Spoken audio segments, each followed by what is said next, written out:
Dix millions d'oiseaux surgissent, alors qu'un simple souffle suffit à faire vaciller l'équilibre d'un désert sur le point de basculer.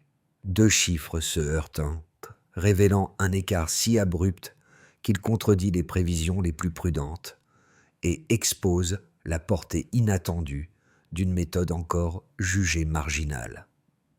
Pourquoi cela devrait-il concerner le lecteur lorsque Ibrahim Traoré affirme que la souveraineté se mesure en œufs produits plutôt qu'en cargaisons acheminées vers les villages du Sahel?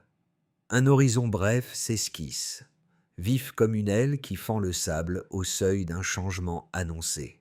Le projet qui s'étend aujourd'hui dans les villages du Burkina Faso n'a jamais été présenté comme une solution miraculeuse, mais comme un pari calculé dans un désert où rien n'est acquis. La promesse toutefois tient en nom et en une idée précise. Offrir une autonomie nourricière mesurable, une autonomie qui ne dépend ni de cargaisons incertaines, ni de programmes changeants, mais des centaines d'œufs que les familles ramassent chaque matin pour stabiliser leur propre subsistance. Cette promesse porte un enjeu direct: transformer progressivement un pays longtemps dépendant des importations alimentaires en un territoire capable de s'alimenter lui-même, un œuf après l'autre, en consolidant une économie rurale que les aides extérieures n'avaient jamais réussi à pérenniser. Mais un détail fissure l'évidence apparente, micro-hook, car si l'équation semble simple, les enjeux qu'elle transporte sont plus vastes qu'attendus. Réduire une vulnérabilité structurelle, renforcer les revenus locaux, restaurer une dignité collective souvent réduite à des statistiques, et comprendre comment des couvoirs légers, construits sans financement étranger, peuvent déjà être perçus comme des laboratoires d'espérance dans le Sahel. Le premier signe de bascule est apparu plus tôt qu'attendu, lorsque les chiffres officiels ont montré qu'en 3 mois, plus de 600 couvoirs communautaires avaient été construits sans aucun appui extérieur. Cette émergence fulgurante, incompatible avec l'idée ancienne d'un pays voué à importer près de 70% de sa viande, a révélé qu'un mouvement discret mais profond était déjà en cours sous la surface. À partir de cette rupture initiale, la logique s'est déployée par enchaînement. Un couvoir surgit, des œufs apparaissent, les marchés se réorganisent. Puis la dépendance recule avant que les revenus locaux ne progressent, ouvrant la voie à un cycle reproductible sans apport étranger. Dans les villages du nord, de Dorikaya à Arbinda, ce mécanisme s'est incarné dans des scènes quotidiennes simples, des enfants relâchant les premiers oiseaux, des femmes comptant les œufs et les échangeant, des hommes réparant filets et clôtures pour maintenir un effort collectif mis à mal par la faim et l'insécurité. La télévision nationale, longtemps saturée d'images de crise, diffusait désormais des marchés vivants où la monnaie circulait sous forme de pintades, de mille ou de travail partagé, donnant une matérialité nouvelle à ce qui n'était au départ qu'un pari fragile. À mesure que ces gestes se répétaient, une tension apparaissait. Ce qui avait commencé comme une méthode de subsistance devenait un acte politique silencieux, presque un défi adressé à des puissances qui avaient fixé pendant des décennies les règles de l'aide alimentaire. Si ce modèle venait à durer, il redéfinirait non seulement des pratiques agricoles, mais la notion même d'espoir dans un pays trop longtemps habitué à compter sur des cargaisons extérieures. Les familles qui avaient reçu les premières pintades ne disposaient ni d'infrastructures modernes ni de moyens industriels. Elles avaient seulement l'habitude de réparer, de bricoler et de transmettre, formant ainsi la première ligne de transformation, sans en mesurer immédiatement la portée. Et dans l'arrière-plan, la ligne politique d'Ibrahim Traoré, qui liait souveraineté et capacité à se nourrir, donnait une cohérence nouvelle à cette dynamique née du sol. Dans les villages du Nord, les premiers gestes sont venus de ceux qui n'avaient ni infrastructure solide, ni appui technique, seulement l'habitude de réparer ce qui pouvait encore servir. Autour d'Arbinda, une coopérative de femmes avait improvisé un enclos autour d'un ancien abri de fortune, rassemblant les œufs, organisant la rotation des soins et mettant en place un système simple d'échange. Une journée de travail contre quelques pintades, une logique élémentaire, mais régulière, qui a lissé les périodes de manque et créé un amortisseur social qu'aucune aide extérieure n'avait offert jusque-là. À Doricaya, un groupe de jeunes hommes, anciens déplacés internes, avait transformé une zone autrefois désertée en espace de reproduction grâce à des cages faites de matériaux recyclés et à des filets rafistolés. Leur surplus, modeste mais constant, suffisait à alimenter des familles voisines et à relancer un marché local presque disparu, démontrant qu'un changement structurel pouvait naître de dispositifs légers dès lors qu'il répondait à un besoin immédiat. Ces deux scènes, différentes mais convergentes, ont servi de guide pour comprendre ce qui se jouait réellement. La transformation ne venait ni d'un programme massif, ni d'une stratégie industrielle, mais d'une série de décisions prises au quotidien par des familles qui avaient retrouvé une marge d'action. Les gestes étaient simples: compter, échanger, réparer, transmettre. Mais leur répétition créait une dynamique qui dépassait chacun de ceux qui y participaient. Et de cette accumulation naissait un constat clair. Lorsqu'un modèle renforce les liens internes avant de promettre des solutions extérieures, il produit une stabilité que les villages du Sahel n'avaient plus connue depuis des années. Tout commence à l'aube, lorsque les premières cages s'ouvrent dans les villages du Nord. La poussière monte, les pintades s'élancent, les enfants courent derrière elles, rejouant sans le savoir la première scène d'un cycle que nul observateur extérieur n'avait anticipé. Il n'y a pas de banderole, pas de caméra, seulement la lumière plate du Sahel et le souffle d'un Paris fragile, transformer un désert en ferme vivante. Puis les jours s'enchaînent avec une régularité presque mécanique. Les premiers œufs apparaissent. Ils sont rares mais constants. Les familles s'organisent. Les femmes prennent les registres. Les hommes répintent les filets. Les enfants comptent les volets. Chaque geste affûte le cycle. Chaque cycle nourrit le suivant. Une rumeur se propage. Ça fonctionne. Le déclencheur devient une onde. Les marchés changent d'allure. Les conserves disparaissent progressivement des étals.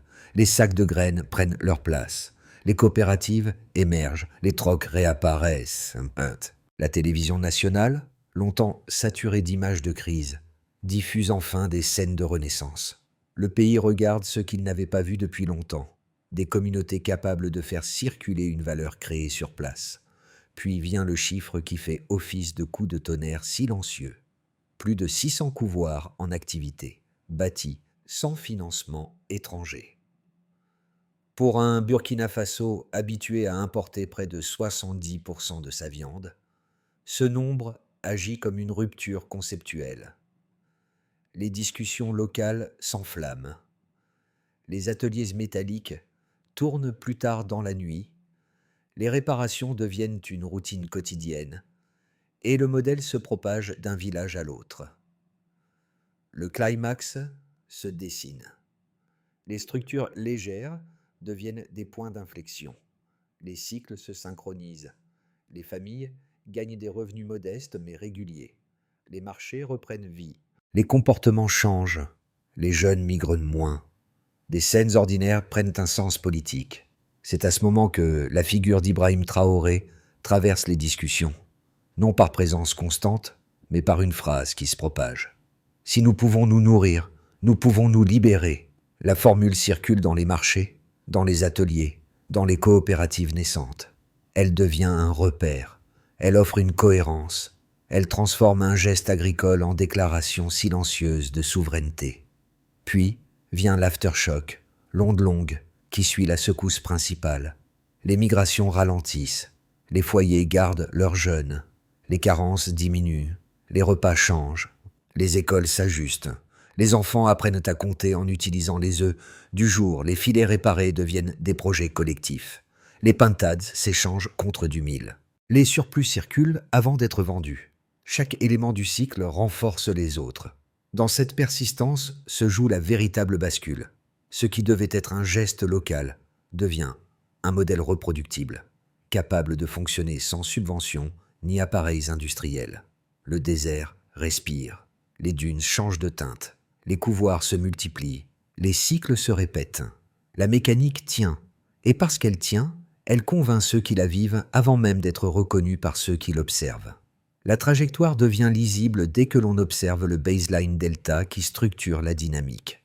L'accès aux protéines rurales a augmenté de 12%, un glissement mesuré qui reflète des repas plus variés et une amélioration nutritionnelle tangible dans les foyers du Sahel. Ce pourcentage, modeste en apparence, indique qu'un simple déplacement de production, un œuf produit localement plutôt qu'importé, crée un amortisseur alimentaire que les circuits extérieurs n'avaient jamais réussi à stabiliser.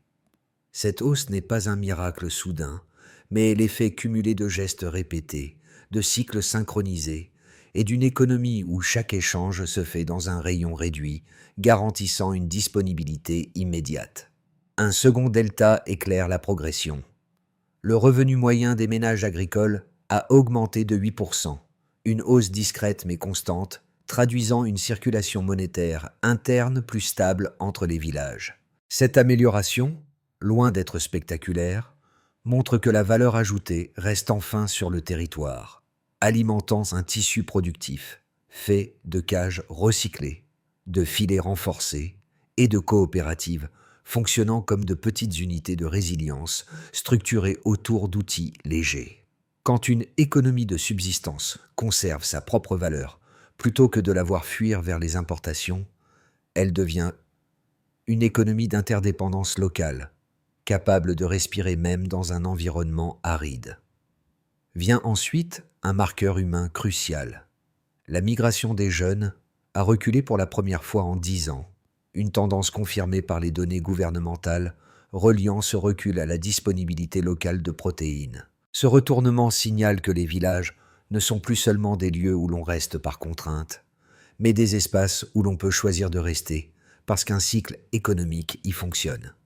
Chaque jeune qui ne part pas devient un maillon d'une chaîne productive qui renforce la cohésion interne, stabilise les réseaux familiaux et crée un horizon plus prévisible dans des zones longtemps marquées par l'incertitude. À mesure que ces 3 deltas s'additionnent, la mécanique se révèle plus large qu'attendue.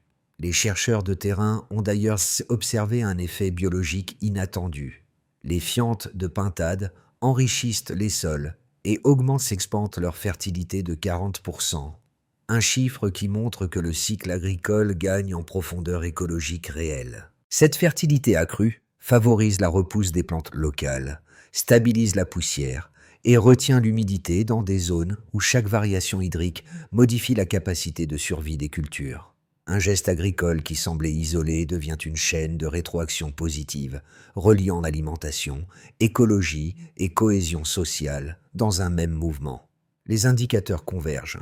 Les pertes agricoles reculent, les marchés se stabilisent, les coopératives prospèrent et les migrations ralentissent davantage, composant un ensemble cohérent où la souveraineté cesse d'être proclamée pour devenir produite.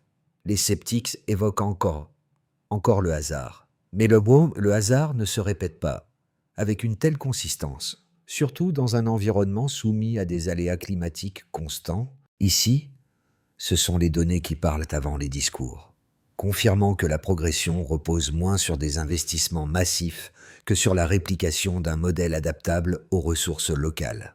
Ainsi, la méthode s'impose comme moteur discret. Elle lie économie, écologie et stabilité sociale dans un système qui fonctionne parce qu'il ne dépend de personne. La controverse autour du programme s'est cristallisée dès les premiers mois, portée par des voix extérieures, cherchant à déterminer si un modèle né du sable pouvait réellement s'étendre à l'échelle d'un pays entier. La première thèse critique, formulée par plusieurs analystes européens, soutenait que l'initiative reposait sur un romantisme rural séduisant mais impraticable. Selon eux, une économie fondée sur la pintade ne pourrait répondre durablement aux besoins de millions de personnes sans infrastructures modernes, sans chaîne du froid et sans logistique industrielle capable d'assurer la continuité de la production. Ils craignaient qu'un tel système, trop dépendant d'efforts fragmentés, s'effondre dès les premières sécheresses ou en cas de pression démographique accrue, réduisant les gains observés à un simple épisode transitoire. La deuxième thèse, plus technique, mettait en avant les limites structurelles d'un modèle artisanal. Sans machines, sans procédés industriels et sans surface élargie, les rendements resteraient nécessairement faibles. Elle affirmait que les cycles reproductifs, parce qu'ils reposaient sur des gestes manuels, finiraient par atteindre un plafond naturel, incapable d'absorber les variations climatiques et les fluctuations locales. Selon cette lecture, le programme ne pouvait être qu'un signal politique fort, certes inspirant, mais trop fragile pour constituer une stratégie nationale plausible. Pourtant, les défenseurs du projet ont répondu point par point, en s'appuyant seulement sur les données observées dans le terrain, celles même que les critiques disaient manquer. Ils rappellent qu'au Burkina Faso, les circuits d'importation peuvent se rompre du jour au lendemain, et que la lenteur, loin d'être un handicap, devient une forme de sécurité dès lors qu'elle s'appuie sur des ressources utiles locales, ne nécessitant ni carburant, ni infrastructures lourdes. Ils soulignent également que la productivité ne se mesure pas uniquement en volume, mais en indépendance, et que chaque œuf non importé représente une dette en moins, un argument autant économique que politique. Enfin, ils rappellent que la force du modèle réside dans sa reproductibilité sans subvention, et que les 600 couvoirs déjà en activité démontrent que la méthode peut croître par réplication organique plutôt que par industrialisation forcée. Ainsi, les critiques ne sont ni ignorées ni réfutées par principe. Elles sont absorbées, confrontées à la réalité, puis renvoyées à ce que les chiffres montrent déjà.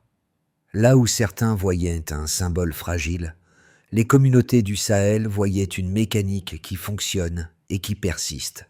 Un murmure devient preuve. Ce qui n'était qu'une intuition locale a brusquement changé d'échelle lorsque des images satellites ont révélé des taches vertes se formant autour des couvoirs, dessinant des lignes irrégulières qui suivaient presque exactement les trajectoires migratoires des pintades. Cette coïncidence visuelle n'était pas prévue dans le plan initial. Elle montrait qu'un simple geste agricole produisait, par effet secondaire, une dynamique écologique que ni les experts ni les villageois n'avaient pleinement anticipée. Dans les villages du Nord, les habitants parlaient déjà de renaissance, avant même que les ingénieurs ne confirment l'impact biologique cumulatif. Les pintades disséminaient des graines, les sols retenaient davantage l'humidité, et les plantes locales repoussaient en bordure des enclos, matérialisant un dialogue silencieux entre pratiques humaines et intelligence du milieu. Pour beaucoup, cette transformation n'avait rien d'abstrait. Elle se voyait, elle se comptait, elle se transmettait d'un foyer à l'autre. À l'arrière-plan, la ligne politique d'Ibrahim Traoré, qui liait souveraineté et capacité à produire sa propre subsistance, trouvait soudain une illustration concrète dans ces taches vertes qui parsemaient le Sahel. Le projet cessait alors d'être une simple stratégie de subsistance. Il devenait un ancrage écologique inattendu, capable d'élargir sa portée bien au-delà de l'objectif nutritif initial. L'élan révélé à mi-parcours trouve sa réponse concrète dans les effets mesurables déjà visibles au Burkina Faso, là où les taches vertes observées depuis le ciel recoupent exactement les transformations décrites par les villages.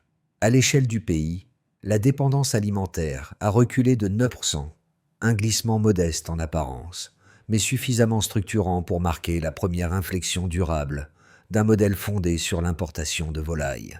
Les coopératifs se multiplient, les flux locaux remplacent lentement les circuits extérieurs, et la balance agricole, longtemps déficitaire, amorce une tendance plus stable que les observateurs n'attendaient pas si tôt. Cette réorganisation interne s'aligne directement avec la ligne défendue par Ibrahim Traoré, qui fait de la souveraineté un indicateur à la fois économique et symbolique, mesurable dans le quotidien, plutôt que dans les discours. Sur le terrain, les effets se sont plus tangibles encore.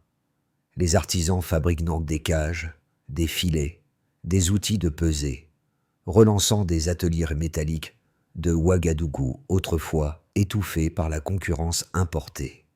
Les marchés se réaniment, remplacent les conserves par des œufs frais et recréant une économie parallèle où l'échange, la récupération et le recyclage deviennent donc les vecteurs d'une résilience rurale longtemps sous-estimée. Les coopératives agissent comme de petites unités industrielles frugales, offrant une stabilité que les programmes extérieurs n'avaient jamais pu maintenir dans la durée. Pour les familles rurales, le changement prend la forme de gestes quotidiens. Les écoles utilisent les œufs comme outil pédagogique, les médecins constatent une baisse des carences, et les femmes, premières gestionnaires des troupeaux, gagnent en autonomie. Leur rôle dans les décisions communautaires s'élargit, et leur voix pèse davantage dans l'organisation des cycles. Les jeunes, quant à eux, migrent moins. C'est le premier recul notable depuis 10 ans, et il est directement lié à la disponibilité locale des protéines, comme l'ont confirmé les données gouvernementales, au-delà des frontières. Le modèle burkinabé attire désormais des délégations du Niger, du Mali et du Tchad, venues étudier la mécanique d'un système reproductible sans subvention. La CEDEAO décrit le projet comme un laboratoire africain de résilience locale, et les premiers guettes manuels circulent déjà en arabe et en haoussa, permettant une diffusion rapide du savoir-faire. Ce qui n'était qu'une initiative interne devient un prototype continental, capable d'inspirer d'autres régions du Sahel confrontées aux mêmes contraintes climatiques et logistiques. À travers ces 4 sphères, nationale, locale, sociale et régionale, la réponse à la question ouverte en P8 devient claire. Un changement né d'un geste simple peut, lorsqu'il persiste, reconfigurer un pays et en entraîner d'autres dans son sillage. À ce stade du programme, alors que les effets locaux et nationaux se stabilisent, 3 trajectoires plausibles se dégagent pour les prochains mois, chacune éclairant une manière différente d'interpréter l'élan lancé depuis les premiers couvoirs ouverts dans le nord du Burkina Faso. Dans cette hypothèse, la dynamique actuelle se maintient sans accélération exceptionnelle, mais avec une cohérence solide.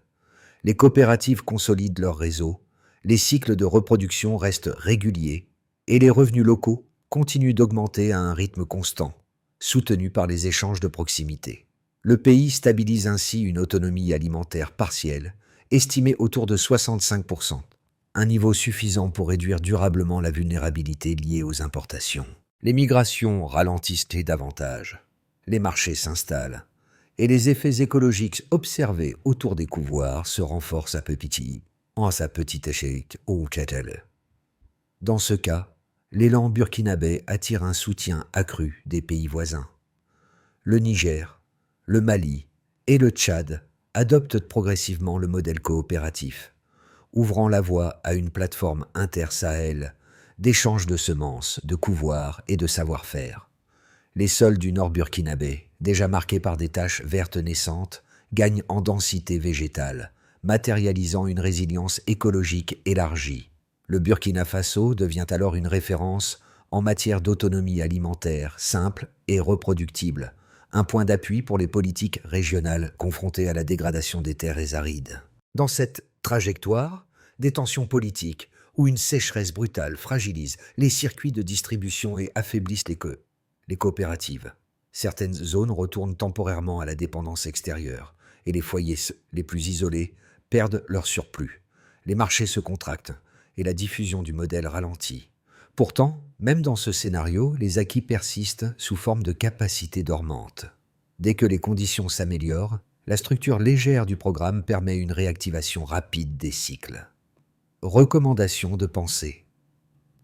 Au croisement de ces 3 chemins, une seule approche s'impose. Penser en termes de résilience plutôt qu'en termes de performance. C'est la capacité à se relever, plus que la vitesse de croissance, qui déterminera la trajectoire réelle du pays au cours des 12 prochains mois. Le récit qui se déploie autour des couvoirs du Burkina Faso paraît, à première vue, éloigné de la vie de nombreux observateurs, mais il résonne différemment selon la manière dont chacun lit le monde. Pour ceux qui abordent donc la question par le prisme économique, le groupe A, le programme devient une étude de cas concrète. Comment un pays longtemps dépendant peut-il créer des marges d'autonomie sans capitaux massifs ni logistique industrielle ? Les chiffres fournis, recul de la dépendance, hausse des revenus, ralentissement des migrations, montrent qu'un système frugal, basé sur des ressources locales, peut fonctionner là où les modèles importés échouent. Pour ce public, la trajectoire burkinabé offre une grille d'analyse applicable à d'autres économies contraintes qui cherchent à reconstruire une valeur produite sur place. Pour les spectateurs sensibles aux enjeux sociaux, le groupe B, le point focal se trouve dans les trajectoires individuelles. Les femmes qui gèrent les couvoirs, les enfants qui apprennent en manipulant les œufs du jour, les jeunes qui choisissent de rester plutôt que de partir. Ces scènes donnent chair à l'idée de dignité retrouvée. Elles montrent qu'une communauté peut se transformer non pas grâce à des interventions extérieures, mais grâce à un ensemble de gestes pratiques, répétés, partagés et transmis. Enfin, pour ceux qui observent le monde à travers l'environnement, le groupe C, l'initiative révèle une dimension inattendue. Les taches vertes autour des enclos, la dissémination des graines et la fertilité accrue des sols indiquent qu'un simple cycle agricole peut enclencher un début de régénération dans des terrains considérés comme épuisés. Ce public y voit une démonstration rare. La durabilité la plus solide émerge parfois de pratiques modestes, empiriques, enracinées dans les besoins réels, plutôt que dans des plans théoriques. À travers ces trois regards, une intuition commune se dégage. Un geste local peut devenir une référence universelle lorsqu'il reconnecte les humains à la manière dont ils assurent leur subsistance.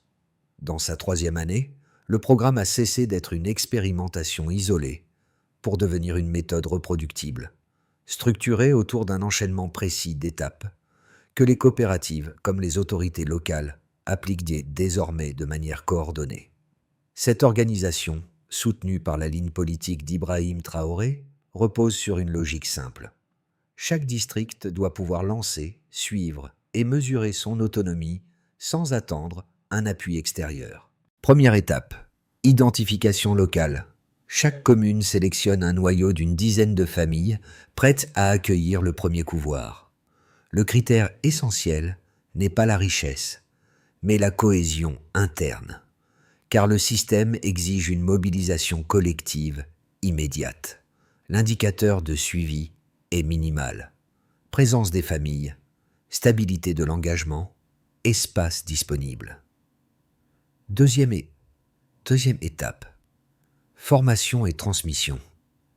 Les vétérinaires ruraux enseignent les cycles de reproduction, les règles d'hygiène et la gestion partagée. Les registres simplifiés consignent chaque donnée essentielle, accessible à tous. La mesure repose sur 3 points: mortalité, fécondité, continuité des soins. Troisième étape, production et suivi. Chaque foyer commence avec 10 oiseaux et un objectif annuel d'environ 100 œufs. Les inspecteurs communautaires n'ont pas une mission punitive. Ils observent, corrigent et transmettent. Le suivi se fait par cycle, en comparant les œufs produits, les œufs consommés et les œufs redistribués.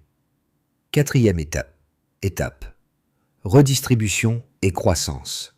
Une partie des œufs est donnée aux familles voisines, assurant une diffusion organique du modèle.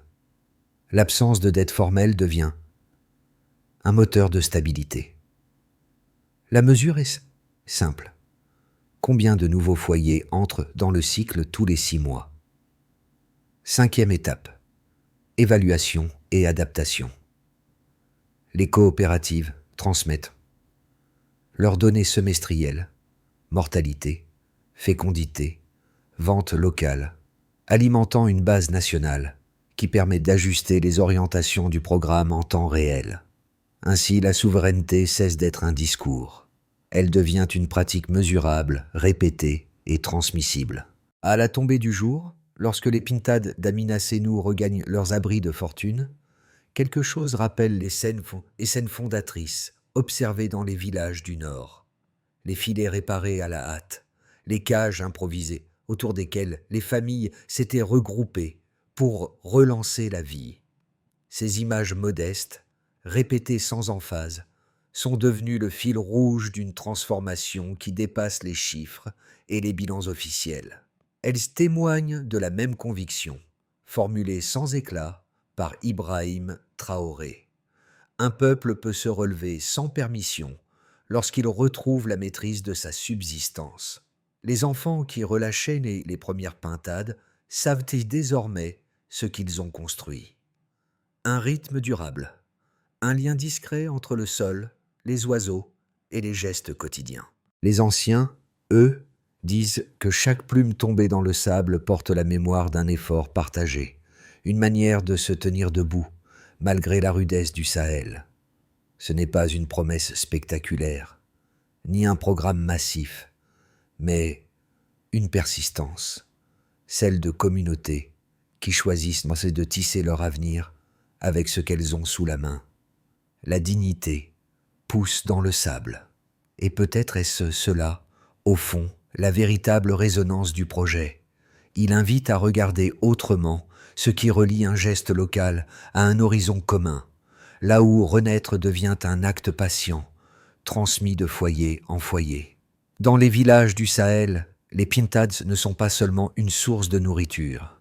Elles sont devenues un langage discret, un signe échangé entre familles pour dire qu'un geste répété peut redonner forme à la vie. Leur histoire circule de foyer en foyer, sans annonce officielle, sans mise en scène, portée par ceux qui ont choisi d'apprendre, de transmettre et de réparer, plutôt que d'attendre une aide incertaine. Elle rappelle que les transformations les plus profondes ne commencent presque jamais par de grands projets, mais par une addition de décisions patientes, enracinées dans les besoins quotidiens et portées par des communautés qui refusent de céder à la résignation.